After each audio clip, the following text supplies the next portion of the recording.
Hi friends, உங்களோட comments எல்லாமே பார்த்தேன்.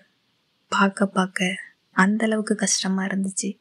அப்போ தான் நானே நினச்சேன், நம்ம தான் தப்பு பண்ணிட்டோம். அந்த வீடியோ எண்டிங்கில் நான் ஏதாட்டும் ஒரு சின்ன விஷயம் சொல்லியிருக்கலாம். நெக்ஸ்ட்டு பார்ட்டில் மீட் பண்ணலாம், அதுக்கப்புறம் அவங்க சேர்ந்தாங்களா இல்லையா, என்ன ஆச்சு, ஏதாவது ஒன்று சொல்லியிருக்கலாம். எதுவுமே சொல்லாமல் நான் அப்படியே விட்டுட்டேன். அதுக்கு நான் ஃபஸ்ட்டு உங்ககிட்ட மன்னிப்பு கேட்டுக்கிறேன். உங்கள் எல்லாரையுமே கஷ்டப்படுத்தினதுக்கு. டைம் ஆயிடுச்சு, டைம் இல்லைன்னு சொல்லவும் அதை அப்படியே க்ளோஸ் பண்ணி அப்லோடும் பண்ணிட்டேன். உங்கள் கமெண்ட் எல்லாம் பார்த்ததுக்கப்புறம்தான் நான் என்ன தப்பு பண்ணிட்டேன் அப்படின்னு எனக்கே தெரிஞ்சுது. அதுக்காகத்தான் உடனே போஸ்ட்டுமே போட்டேன், அடுத்த பார்ட் வருது, நம்ம அதில் மீட் பண்ணலாம் அப்படின்னு. ஆனால் இன்னும் ஒரு விஷயம், ஸ்டோரியாக மட்டும் பாருங்கள். தயவு செஞ்சு உங்கள் லைஃபுக்குள்ளே எடுத்துகிட்டு போகாதீங்க, ஃபீல் பண்ணாதீங்க. நான் இன்னும் சொல்கிறதுக்கு இந்த ஸ்டோரி, அடுத்த என்ன ஸ்டோரி சொல்லலாம் அப்படின்னு நிறைய யோசித்து வச்சுருக்கேன். நீங்கள் இப்படி எந்த விஷயத்துக்கு ஃபீல் பண்ணால் நான் இப்படி உங்ககிட்ட சொல்லுவேன். இதுக்கு மேலே ரொமான்ஸை கொஞ்சம் அதிகமாக்கிட்டு எமோஷ்னலை கம்மி பண்ணணும் அப்படின்னு நினைக்கிறேன். ஸ்டோரி ரியலாக இருக்கணும், அதுக்காக நிறைய ட்ரை பண்ணேன்.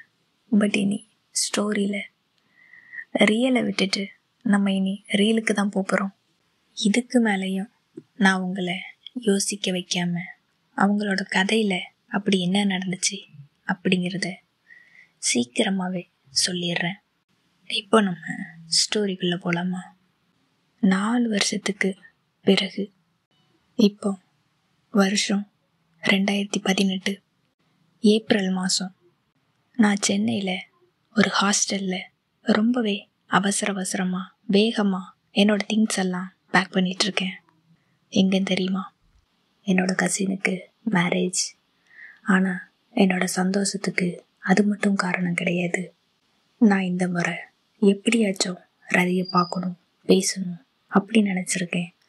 அந்த ஒரு சந்தோஷத்தில் தான் இப்போ கிளம்பிகிட்ருக்கேன். பஸ்ஸுமே வந்துச்சு.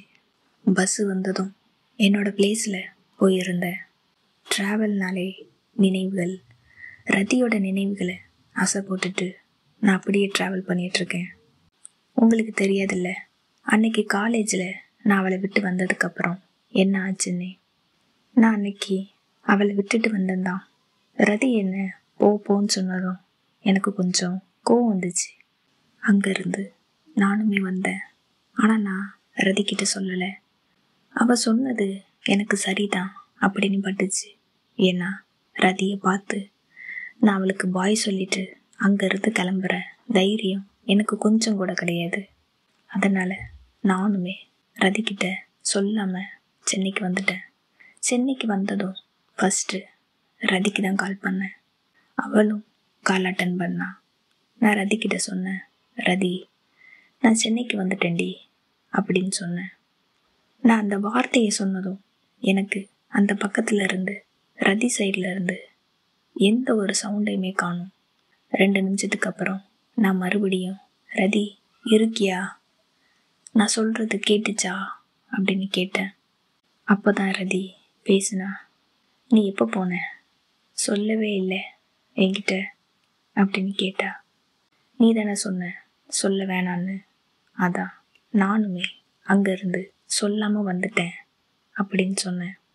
ஓ அப்படியா, அப்போ இப்போ என்னத்துக்கு நீ கால் பண்ணுன, இப்போ எதுக்காக நீ என்கிட்ட பேச வந்த, போனல்ல, இனி என்கிட்ட திரும்ப எப்போவுமே வந்துடாத அப்படின்னு சொல்லி காலை கட் பண்ணிட்டா.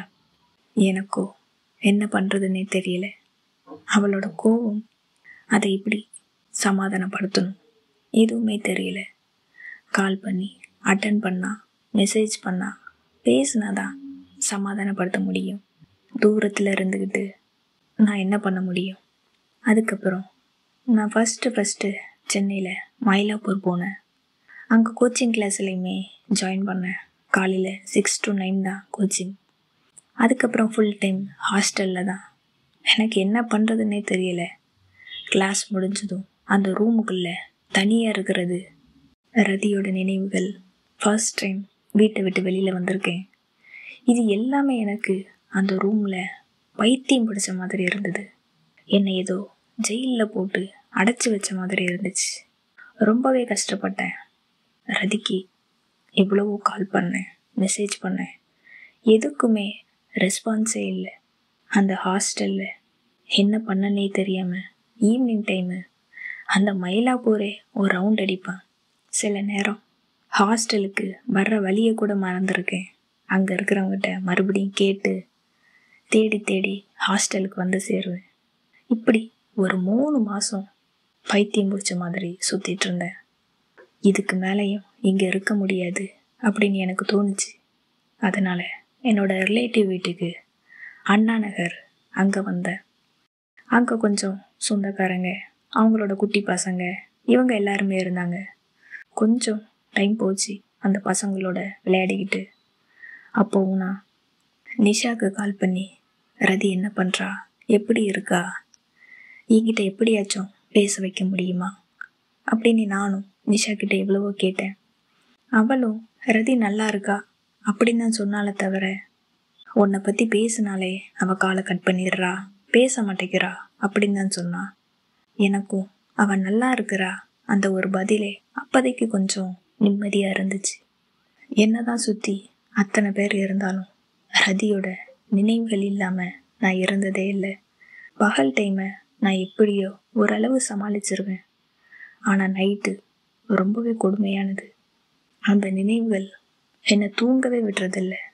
ஒவ்வொரு நாளும் கண்ணீரோட தூங்காத நாட்களே கிடையாது. இந்த மாதிரி கொஞ்சம் ஒரு 8 to 9 மாதம் இப்படியே தான் போயிட்டு இருந்துச்சு. 1 இயருக்கு அப்புறம் நான் மறுபடியும் ஊருக்கு வந்தேன். ஊருக்கு வந்ததும் ரதியை தான் போய் பார்த்தேன். அப்போ அவங்க வீட்டில் எல்லாருமே இருந்தாங்க. என்கிட்ட பேசுனாங்க. ரதி என்னை பார்த்துட்டே இருந்தா.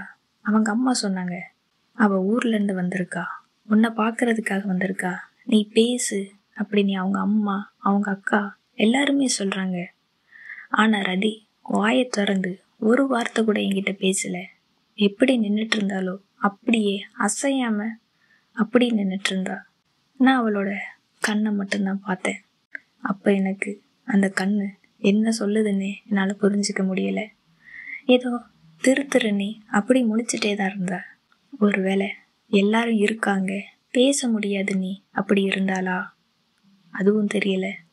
எவ்வளவோ அவங்க வீட்டில் ஃபோர்ஸ் பண்ணாங்க, உனக்காக தான் வந்திருக்கா, பேசு, ஏன் இப்படி இருக்க, சண்டை போட்டாலும் நேரில் வந்தா பேசாமல் இருக்கக்கூடாது, பேசுன்னு சொன்னாங்க. ஆனால் அவள் பேசவே மாட்டேன்ட்டா. நானும் அங்கே வெயிட் பண்ணி பார்த்துட்டே இருந்தேன். ஆனால் அவள் பேசுகிற மாதிரியே தெரியலை. நான் அங்கேருந்து கிளம்பிட்டேன். மறுபடியும் சென்னைக்கு வந்தேன். இப்போ நான் சென்னையில் ஒரு முகப்பேரில் ஒரு ஹாஸ்டலில் ஸ்டே பண்ணியிருந்தேன். எவ்வளோ நான் ரிலேட்டிவ் வீட்டில் இருக்குது. ஸோ ஒரு ஹாஸ்டலுக்கு வந்தேன். அங்கேயுமே தனியாக இருக்க முடியாது. படிப்பு தானே, அது ஒரு பக்கம் போட்டோம், நம்ம இன்னொரு பக்கம் ஒர்க் பண்ணலாம். நம்ம பிஸியாக இருந்தால் தான் இந்த நினைவுகளில் இருந்து நம்மளால் வெளியில் வர முடியும் அப்படின்னுட்டு காலையில் ஒர்க்கு, நைட்டு ஸ்டடி, இந்த மாதிரி போயிட்டு இருந்துச்சு. அதுக்கப்புறம் கொஞ்சம் கொஞ்சமாக ரூமில் இருக்கிற பசங்கக்கிட்டெல்லாம் பேச ஆரம்பித்தேன். அதுவும் எப்படின்னா, ரதியை பற்றி தான் பேசினேன். நானும் ரதியும் காலேஜில் அப்படி இருந்தோம், இந்த மாதிரியெல்லாம் இருந்தோம், எங்களுக்குள்ளே இப்படிலாம் நடந்துச்சு, நாங்கள் அந்தளவுக்கு க்ளோஸாக இருந்தோம் அப்படின்னு அங்கே இருக்கிற எல்லாருக்கிட்டையுமே சொல்லிகிட்டு இருந்தேன். ரொம்பவே ஹாப்பியாக சொல்லிகிட்டு இருந்தேன். ரதியை பற்றி பேசும்போது எனக்கு அவ்வளோ சந்தோஷமாக இருக்கும். அதனாலேயே எல்லாரையுமே கூப்பிட்டு வச்சு சொல்லிகிட்டு இருப்பேன். நான் உங்ககிட்ட இந்த கதையை சொல்கிறதுக்கு கூட அது ஒரு ரீசனாக இருக்கும். இதை சொல்லும்போது எனக்கு அவ்வளோ சந்தோஷமாக இருக்குது. அப்போவும் என்னோட ரூம்மேட்ஸ் எல்லாரும், நீங்கள் என்ன லவ்வர்ஸா, இந்த மாதிரி எல்லாம் இருந்திருக்கீங்க அப்படின்னு கேட்டாங்க. அப்போவும் எனக்கு என்னோட மைண்டில் ஸ்ட்ரைக் ஆச்சு, எது லவ்வா அப்படின்னு. அதுக்கப்புறம் நான் அந்த ரூம்மேட்ஸ் கூட ரொம்பவே அட்டாச்ட் ஆகி ரொம்பவே ஜாலியாக இருந்தேன்.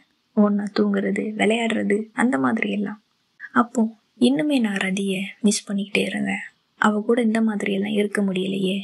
காலேஜில் எல்லாரும் இருக்காங்கன்னு சொல்லி நான் அவளை அவாய்ட் பண்ணது எனக்கு அப்போ தான் புரிஞ்சுது. நான் அவளை ரொம்ப கஷ்டப்படுத்திட்டேன், ரொம்பவே அவாய்ட் பண்ணிட்டேன் அப்படின்னு எனக்கு ஒவ்வொரு விஷயமா புரிய ஆரம்பிச்சுது. பிரிவு. பிரிவு தான் ஒருத்தர் மேலே நம்ம எந்த அளவுக்கு பாசம் வச்சுருக்கோம், நமக்கு அவங்கள எந்த அளவுக்கு பிடிக்கும் அப்படிங்கிற எல்லாத்தையுமே ஒரு சின்ன இடைவெளி நமக்கு எல்லாத்தையுமே சொல்லித்தரும், எல்லாத்தையுமே புரிய வைக்கும் அப்படின்னு சொல்லலாம்.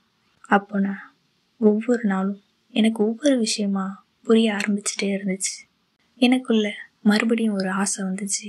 இன்னொரு சான்ஸு எனக்கு கிடைச்சா நான் ரதி கூட கண்டிப்பாக ரதி எப்படியெல்லாம் இருக்கணும்னு ஆசைப்பட்டாலோ அந்த மாதிரி ஹாப்பியாக இருக்கணும், இன்னொரு சான்ஸ் கிடைக்குமா அப்படின்னு நான் ரொம்பவே வெயிட் பண்ணிகிட்டு இருந்தேன். இன்னுமே கொஞ்சம் ஃப்ரெண்ட்ஸ் எல்லாம் கிடச்சாங்க. அதே மாதிரி தான் டே டைம் எப்படியாச்சும் ஒர்க்கு, ஃப்ரெண்ட்ஸு அப்படின்னு போயிடும். இப்போவும் அந்த நைட்டு டைம், அந்த இரவு நேரங்கள் அதை கடந்து போகிறது அவ்வளவு சாதாரணம் கிடையாது. படிக்கிறதுக்காக உட்கார்ந்தாலும் அவளோட நினைவுகள் தான். படிக்க விடுறதில்ல, தூங்க விடுறதில்ல. பாத்ரூமில் போயிட்டு அவ்வளோ நேரம் குளிப்பேன். அது குளிப்பேனான்னு தெரியாது, அந்த தண்ணியா என்னோட கண்ணீர் கலந்துக்கிட்டே இருக்கும். இப்போவுமே அது எல்லாமே அப்படி ஞாபகத்தில் இருக்கு. அப்படி நாட்கள், அது ஒரு வருஷம் அப்படியே போச்சு. ரதிக்கிட்ட இருந்து எந்த ஒரு ஃபோனோ மெசேஜோ வரவே இல்லை. எனக்கு அதுக்கப்புறம் கொஞ்சம் ப்ராப்ளம் அப்படி இப்படின்னு ஒரு 2 வருஷம் போச்சு. 2017 டிசம்பரில் ரதி ஒரு ஒர்க்கில் ஜாயின் பண்ணியிருந்தா. அவகிட்ட இருந்து அவளும் அவளோட ஃப்ரெண்டு, என்னோட குரூப்பில் உள்ள ஒரு ஃப்ரெண்டு, அவங்க 2 பேருமே ஒரு ஒர்க்கில் ஜாயின் பண்ணியிருந்தாங்க. அப்போ அந்த ஃப்ரெண்டு என்னோட நம்பருக்கு கால் பண்ணா, வீடியோ கால் பண்ணா. அப்போ நானும் ரதியும் இங்கே ஒர்க் பண்ணுறோம் அப்படின்னு சொல்லி ரதி அப்போ தான் காமிச்சா. எனக்கு அப்போ அவ்வளோ ஹாப்பியாக இருந்துச்சு, மறுபடியும் ரதியை பார்க்குறோம் அப்படின்னு. அப்போ அந்த ஃப்ரெண்டு சொன்னாங்க, புதுசாக ஒரு ஃபோன் வாங்கியிருக்கா, இதுதான் அவளோட நம்பர், இது அவளோட ஃபோனில் இருந்தால் நான் பேசிகிட்ருக்கேன் அப்படின்னு சொன்னான். இனி ரதி நம்மக்கிட்ட பேசுவாளா அப்படின்னு யோசிச்சுட்டு இருக்கும்போது அவளோட ஃபோனில் இருந்து அன்னைக்கு நைட்டே ஒரு மெசேஜ் வந்துச்சு. என்ன பண்ணுற, சாப்பிட்டியா அப்படின்னு கேட்டா. நானும் பதிலுக்கு சாப்பிட்டேன், நீ சாப்பிட்டியா அப்படின்னு கேட்டேன். அதுக்கு மட்டும்தான் பதில் வந்துச்சு. அதுக்கப்புறம் எந்த ஒரு மெசேஜுமே வரல. ஆனால் எனக்கு அதுவே சந்தோஷமாக இருந்து, இத்தனை நாளைக்கு அப்புறம் மறுபடியும் அவகிட்ட இருந்து ஒரு சின்ன மெசேஜ் வந்திருக்கு அப்படின்னு. அப்புறம் ஒவ்வொரு நாள் நைட்டும் வெயிட் பண்ணிகிட்டே இருந்தேன், ஏதாவது மெசேஜ் வருமான்னு. நான் ஏதோ ஒரு சின்ன மெசேஜ், ஃபார்வர்ட் மெசேஜ் எதையோ ஒன்று போட்டு விட்டுட்டு நான் தெரியாமல் பண்ணிட்டேன்னு சொல்லுவேன். அடுத்த செகண்டே ரிப்ளை வரும். அப்படியா, சரி, ஓகே, பரவாயில்ல அப்படிங்கிற மாதிரி ஏதாட்டும் ஒரு ரிப்ளை வரும். அதுக்கப்புறம் என்ன பேசுன்னு தெரியாமல் நானும் வாட்ஸ்அப்பே பார்த்துட்ருப்பேன், ஆன்லைனில் இருக்காளா இல்லையா அப்படின்னு. இப்படியே ஒரு 6 மாதம் போச்சு. இப்போ 2018. இப்போ என்னோட மனசுக்குள்ளே ஏதோ ஒரு சின்ன நம்பிக்கையுமே வந்திருக்கு, ரதி என்கிட்ட பேசுவான்னு. இப்போ அதுக்காக தான் ரதிக்கு ஒரு கிஃப்டையுமே வாங்கிட்டு ரதியை பார்க்க போயிட்டுருக்கேன். அது என்ன கிஃப்ட்டு தெரியுமா? எனக்கு பிடிச்ச நேவி ப்ளூ கலரில் ஒரு சாரீ ரதிக்காக வாங்கிட்டு போகிறேன். இதை வாங்கிப்பாளா இல்லையானெல்லாம் எனக்கு தெரியாது, எனக்கு பிடிச்சிருக்கு. நான் எப்படியாச்சும் இந்த மாதிரி ரதிக்கிட்ட பேசணும் அப்படிங்கிற ஆசையில் போயிட்டுருக்கேன். இன்னைக்கு பார்த்து இந்த பஸ்ஸு ஏன் இவ்வளோ ஸ்லோவாக போயிட்டுருக்கு, எப்போ காலையில் ஆகும், ரதியை பார்ப்போம் அப்படிங்கிற சந்தோஷம் எனக்குள்ளே அதிகமாயிட்டே இருக்கு. இதோ காலையில் 6 மணி ஆயிடுச்சு, இன்னும் 1 hour ஆகும் வீட்டுக்கு போகிறதுக்கு. என்னோட ஊர் பக்கத்தில் வர வர எனக்குள்ள அப்படி ஒரு பரவசம் வந்துக்கிட்டே இருக்கு. ஏன் இப்போ ரதியோட ஊருக்குமே வந்துட்டேன். இதை தாண்டி தான் என்னோட ஊருக்கு போகணும். எங்கள் 2 பேர் வீட்டுக்கும் இடையில தான் அந்த காலேஜ். இதோ அந்த காலேஜுமே வந்துருச்சு. இந்த காலேஜை பார்க்கும்போது தான் அந்த 3 வருஷம் நடந்த எல்லாமே ஞாபகத்துக்கு வரும். எப்போவும் நின்று பேசுகிற சைக்கிள் ஸ்டாண்டு, அந்த மரத்தடி, அந்த பஸ் ஸ்டாண்டு, இந்த பிளேஸ் எல்லாத்தையுமே மறக்கவே முடியாது. இதை பார்க்கும்போது எனக்குள்ள ஒரு சாங் தோணும் எப்போவுமே.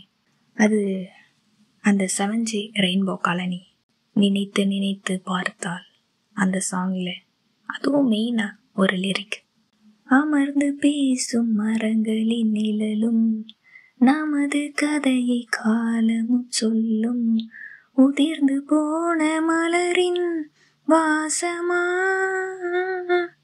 உள்ளங்கையில் வெப்பம் சேர்க்கும் விரல்கள் உந்தன் கையில், தோளில் சாய்ந்து கதைகள் பேச நமது விதியில் இல்லை, முதல் கனவு போதுமே காதலா. இந்த சாங் தான் அந்த மரத்தடியில இருந்து பேசும்போது இப்போ அந்த மரம் கூட எங்கள் 2 பேரையுமே மிஸ் பண்ணும். என்னோட கை எப்போவுமே ரதியோட கைக்குள்ள தான் இருக்கும்.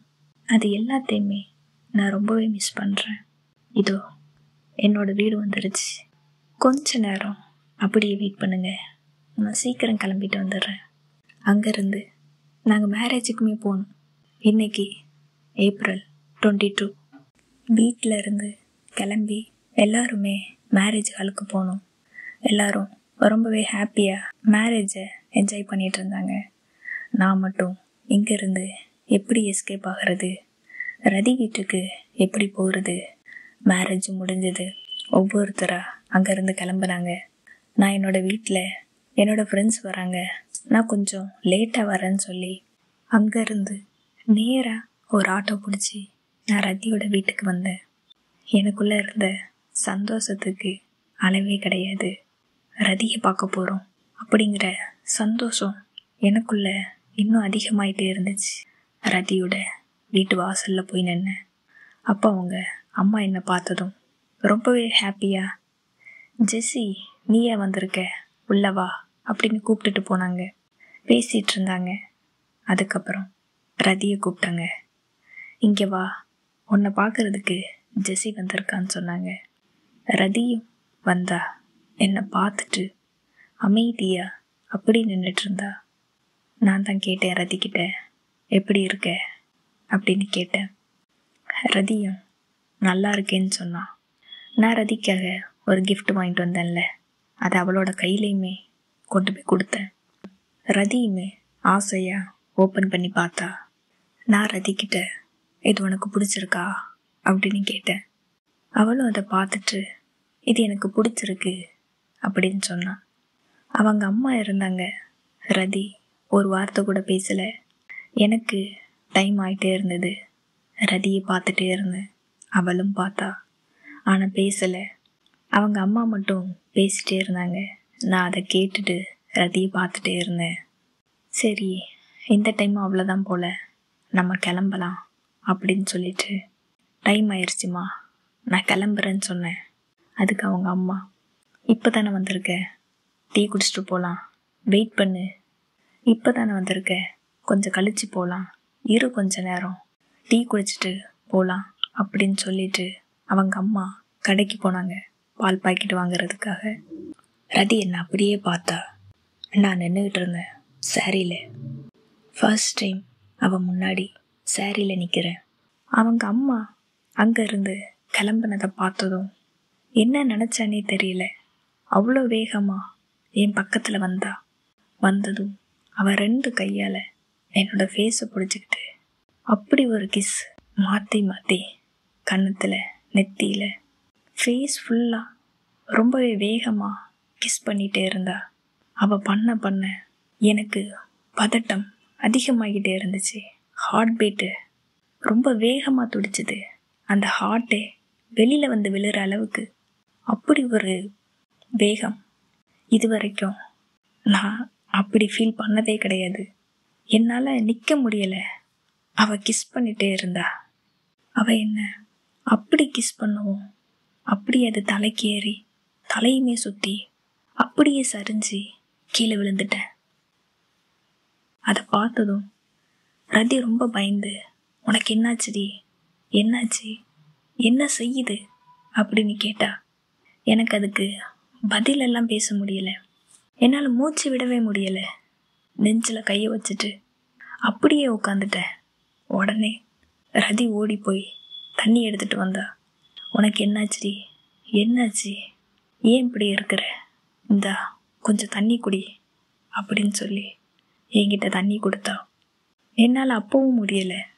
நெஞ்சில் வச்ச கையை நான் எடுக்கவே இல்லை, அப்படியே தான் இருந்தேன். ரதி பயந்துக்கிட்டு, கொஞ்சம் தண்ணி குடுறி, தண்ணி குடி நீ ஃபஸ்ட்டு, ஒன்றும் இல்லை, சரியாயிரும் அப்படின்னு சொல்லிட்டு இருந்தா. என்ன பண்ணதுன்னு தெரியாமையே சரியாயிரும் அப்படின்னு சொன்னான். நானும் இந்த தண்ணியை அதையுமே குடிக்க முடியலை, கொஞ்சம் கொஞ்சமாக குடித்தேன். போதும், என்னால் அது கூட முடியலைன்னு கொடுத்தேன். இன்னும் கொஞ்சம் குடி அப்படின்னு மறுபடியும் என்னோட கையில் கொடுத்தா. மூச்சை விட முடியாமல் எனக்கு இருமல் அதிகமாயிருச்சு. அந்த இடத்துல இருமிக்கிட்டே இருந்தேன். எனக்கு ரியாக்ட் ஆனதில் ரதி ரொம்பவே பயந்துட்டா. அவள் ஃபேஸு டோட்டலாக அப்படியே மாறிடுச்சு. கொஞ்சம் கொஞ்சமாக என்னோடய ஹார்ட் பீட் வேகம் குறைஞ்சிட்டே இருந்துச்சு. எப்படியும் ஒரு 10 நிமிஷம் ஆச்சு எனக்கு அது சரியாகிறதுக்கு. அதுக்கப்புறம் நான் கொஞ்சம் நார்மலானேன். அந்த இடத்துல இருந்து அப்போ தான் எழுந்தேன். அப்போவும் ரதி ஏதோ எனக்கு முடியாத மாதிரி என்னோட கையை பிடிச்சி தூக்கி விட்டா. நான் எழுந்துப்பேன்னு சொல்லிட்டு அங்கேருந்து எழுந்தேன். அந்த நேரம் கரெக்டாக அவங்க அம்மாவும் வந்தாங்க. ஜெசி, இரு, டீ குடிச்சிட்டு போகலாம் அப்படின்னு சொன்னாங்க. அவங்க வந்து டீயும் போட்டு கொடுத்தாங்க. அது வரைக்கும் ரதியும் பக்கத்துலேயே இருந்தா. எனக்கே அந்த இடத்துல ரொம்பவே அசிங்கமாக போச்சு. என்னடா ஒரு கிஸ் பண்ணதுக்கு இப்படி ஆயிடுச்சே அப்படின்ட்டு அவள் ஃபேஸு என்னால் நிமிர்ந்து பார்க்க முடியலை. நான் அப்படியே இருந்தேன். அவங்க அம்மா வந்து டீ கொடுத்தாங்க. அதை குடிச்சிட்டு நான் கிளம்புறேன், இதுக்கு மேலே என்னால் இங்கே இருக்க முடியாதுன்னு சொல்லிட்டு நான் அங்கேருந்து மறுபடியும் ஒரு ஆட்டோ பிடிச்சி வேகமாக என்னோடய வீட்டுக்கு வந்தேன். நான் வீட்டுக்கு போய் நிற்கவும் மறுபடி ரதி கால் பண்ணா. மறுபடியுமா அப்படிங்கிற மாதிரி நான் ஃபோன் எடுத்தேன். என்னாச்சுமா அப்படின்னு கேட்டேன். நான் கால் அட்டன் பண்ணவும், ரதி, நீ வீட்டுக்கு போயிட்டியா, இப்போ நீ ஓகேவா, நல்லா இருக்கல்ல அப்படின்னு கேட்டா. நான் இப்போ தான் வீட்டுக்கு வந்து நிற்கேன், நான் நல்லா இருக்கேன், இங்கே எல்லாரும் சொந்தக்காரங்களாக இருக்காங்க, நான் உனக்கு நைட்டு கூப்பிடுறேன் அப்படின்னு சொல்லிட்டு ஃபோன் வச்சுட்டேன். இப்போ எனக்கு மறுபடியும் ரெஸ்ட் தேவைப்படுது. நான் போயிட்டு எவ்வளோ சீக்கிரம் முடியுமோ அவ்வளோ சீக்கிரம் நான் வர்றேன். இப்போ நான் கிளம்புறேன், சரிங்களா? இன்றைக்கி நான் உங்ககிட்ட என்ன கேள்வி கேட்கலாம்? உங்களோட ஃபஸ்ட்டு கிஸ்ஸு எக்ஸ்பீரியன்ஸ் எப்படி இருந்துச்சு? எனக்கு இப்போவுமே தெரியலை. இதுக்கு பேர் தான் ஃபீலிங்ஸா? கிஸ் பண்ணால் இப்படி தான் இருக்குமா அப்படின்னு எனக்கு நிஜமாக தெரியலை. நீங்கள் சொல்லுங்கள் கமெண்ட்டில், நான் தெரிஞ்சுக்கிறேன். ஓகேங்களா? இப்போ நான் கிளம்புறேன். தேங்க்யூ.